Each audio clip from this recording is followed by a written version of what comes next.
אני אנסה את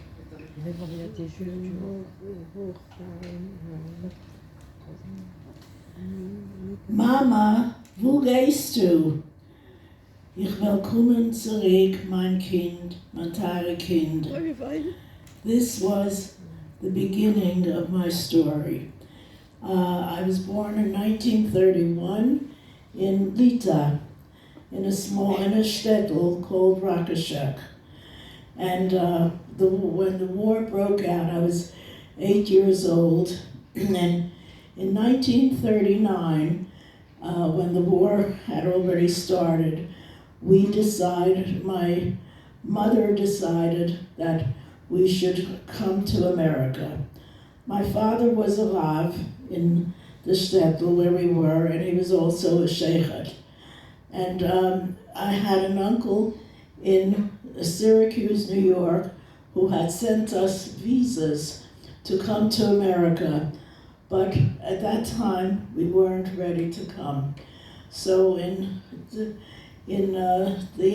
December of '39, when the war had already started and they were rounding up people, my mother decided we wanted to get visas.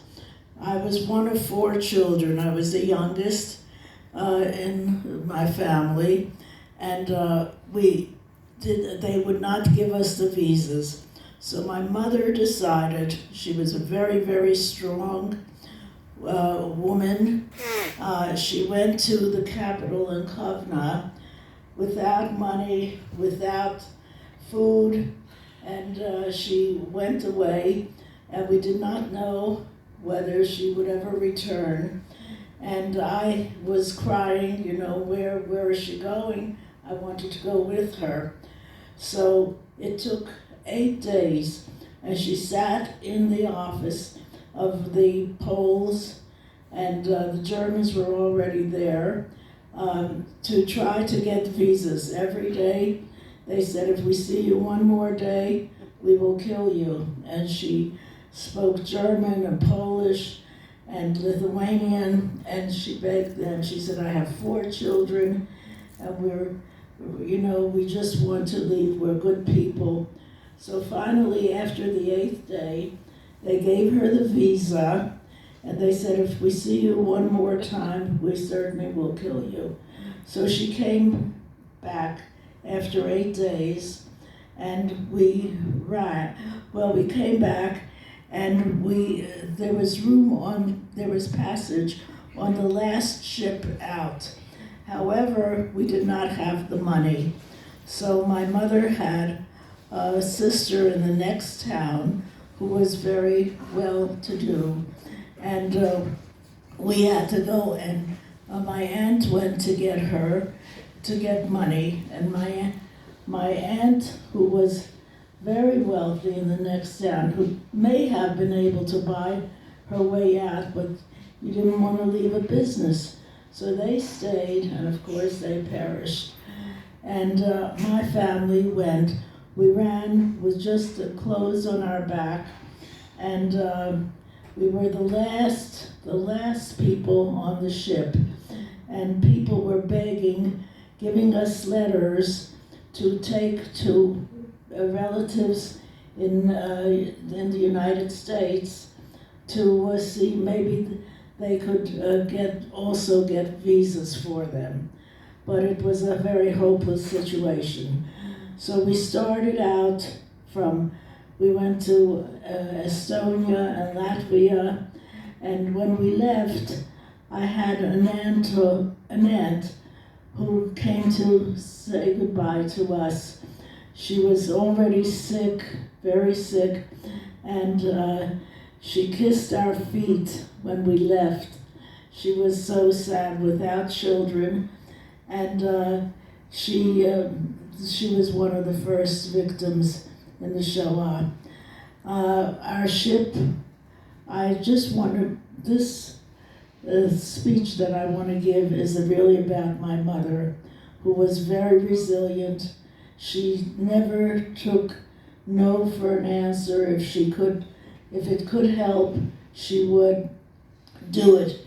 and she would turn heaven and earth over for her family.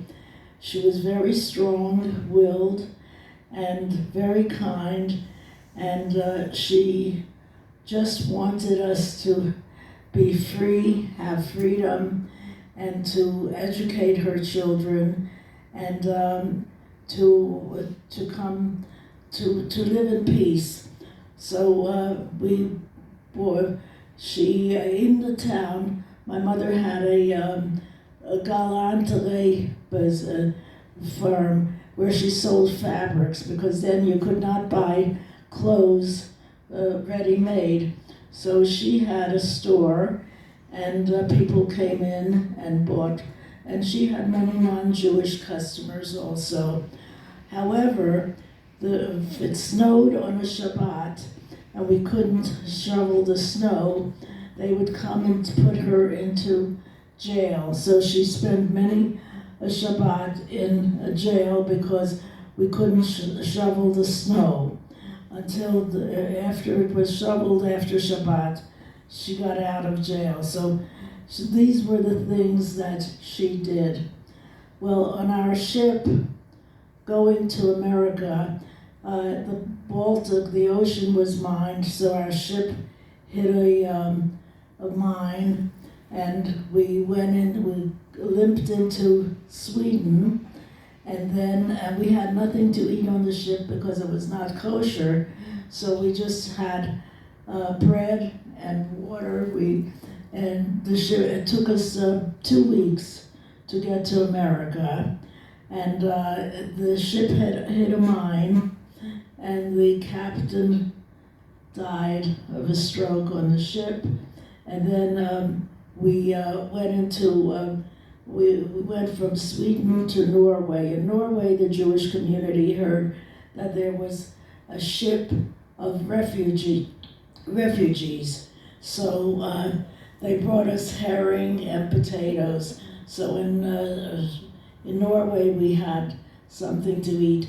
And then we came to America, and I was the most happy person when I saw the Statue of Liberty in Ellis Island, and the freedom that we were hoping to have in America, which we did. It was very hard to be an immigrant then, because they didn't know what to do with immigrants. There were no immigrants from anywhere in 1939. We came the first candle of Hanukkah into America, and it was really the freedom, the feeling of freedom and hope and rejuvenation of a family. I was one of 4 children. I was the youngest. I had a brother who was the oldest in the family, and he was an excellent yeshiva student in Telz Yeshiva in Lithuania.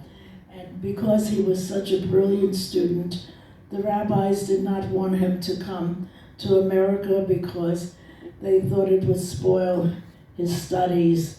But my mother and father insisted that he come, and he came with us, and he had a very fine rabbinic yes, and he was safe, and he ended up in Israel in 1953, and he lived here until he passed away. I was just thinking that the saying goes, if you save one person, you can save the world. And it really is indicative of my family. When we were saved, I was one of 4 children. My parents had, I must read this, my parents, I think my glasses also,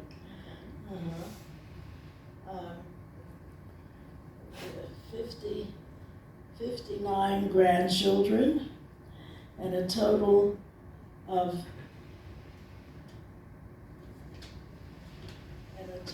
69 great-grandchildren until today.